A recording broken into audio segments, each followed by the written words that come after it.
सांसद राहुल कसवा ने जिले में मनरेगा व फसल तुलाई में भ्रष्टाचार का लगाया आरोप।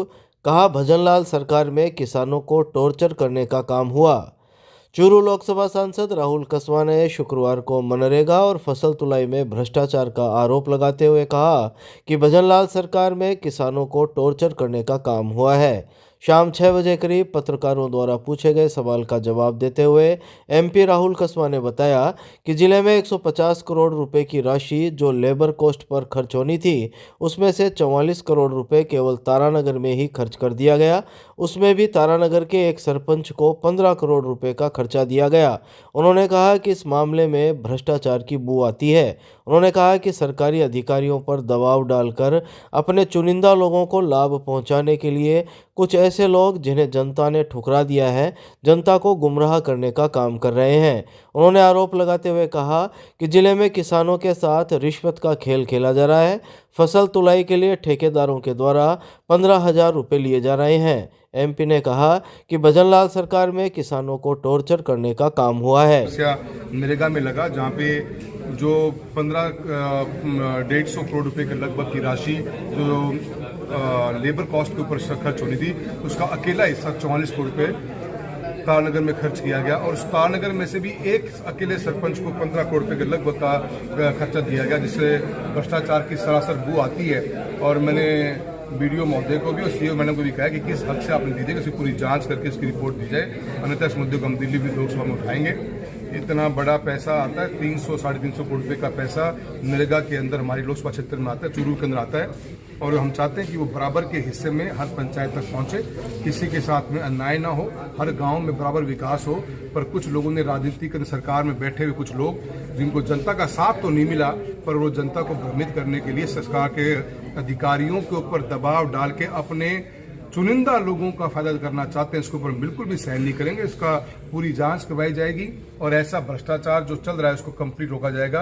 5 किलोमीटर का प्रावधान है नरेगा के अंदर, उसके बावजूद भी 15-15, 25-25 किलोमीटर से लेबर को लाकर और इन्होंने उसका काम पूरा करने, उसको नरेगा में फायदा उठाने की कोशिश करी है। इसके बारे में हमने कहा है और मैं उम्मीद करता हूँ सीईओ साहब और कलेक्टर मैडम अपनी रिपोर्ट को बनाएंगी और रिपोर्ट के ऊपर जाँच करके जो संबंधित अधिकारियों के खिलाफ में एक्शन लिया जाएगा। किसानों के साथ भी आपने जैसे बताया मीटिंग में मंडियों के अंदर रुपए ले जा रहे हैं, भ्रष्टाचार किया जा रहा है। सरकार जब अधिकारियों की नीयत नहीं होती काम करने की तो हमेशा भ्रष्टाचार फैलता है, जब पॉलिसीज पैरालिसिस हो जाता है। अब भारत सरकार ने कोई एफपीओ बनाने की बात करी। एफपीओ सरकार किसानों के समूह हैं, फार्मर प्रोड्यूसर ऑर्गेनाइजेशंस हैं। उनका मकसद यही है कि वो यूरिया डीएपी बांट सकते हैं, वो सीड डिस्ट्रीब्यूशन कर सकते हैं, वो चाहें तो वो परचेजिंग सेंटर भी खोल सकते हैं। सरकार ने, इन अधिकारियों ने एक भी व्यक्ति को परचेजिंग सेंटर नहीं खुलवाया एफपीओ का।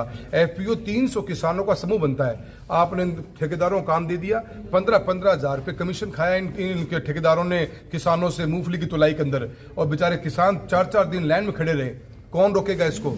यूरिया जो कोऑपरेटिव के संबंधित अधिकारी हैं उनको पता ही नहीं है। बोल जी मैं तो कल आया हूँ, तुम्हारे आने से क्या होता है? डिपार्टमेंट को जाकर चेक करना चाहिए था। डेली की शिकायतें आई हैं। तो ये ऐसे बुरे हालातों में ऐसी हालत बिजली विभाग की है।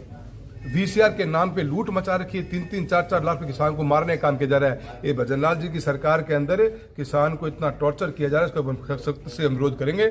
मैंने अधिकारियों को भी, कलेक्टर महोदय की साफ साफ बात कही है कि अपने ढांचे को सुधारने का काम करें। अन्यथा हमें धरना प्रदर्शन पूरा हम रोड पर आना पड़ेगा। एक एक करके आप टॉर्चर करके किसान को मारने का काम कर रहे हैं। सर, ये मीडिया में भी बात काफी बार उठी है। मैं तो कभी इस चीज के पक्ष में कभी रहा नहीं हूँ, न मैंने कभी राजनीति नेतृत्व में 11 साल से हूँ राजनीति के अंदर, न मैंने ऐसे कभी विचार रखे। कुछ लोगों ने अपनी पब्लिसिटी को इतना बढ़ावा देने के लिए जितने भी होर्डिंग्स, हमारे जो फर्नीचर्स होते हैं, रोड फर्नीचर्स होते हैं, उनके ऊपर जहाँ पे सिग्नेचर्स लगे हुए हैं, कहाँ जाना है, लोगों के दूर दराज से लोग आते हैं, उनके ऊपर अपने बैनर पोस्टर्स लगा रखे हैं। तो इसके लिए पाबंद हमने, कमिश्नर का काम है, डिस्ट्रिक्ट तहसील जो हमारा डिस्ट्रिक्ट हेडक्वार्टर है और जो कमिश्नर बैठती है यहाँ पे, उनका काम है कि ऐसी बेवकूफ़ी भरे काम कोई लोग कर रहे हैं तो उनको ऊपर आप एक्शन लीजिए। और उन्होंने आज वादा प्रॉमिस किया है और प्रॉमिस के एक्शन लेने की बात कही है। उम्मीद करते हैं कि शाम तक ऐसे होर्डिंग के ऊपर से नाम हट जाएंगे जिन लोगों का जनता अपने दिलों से नाम हटा चुकी है।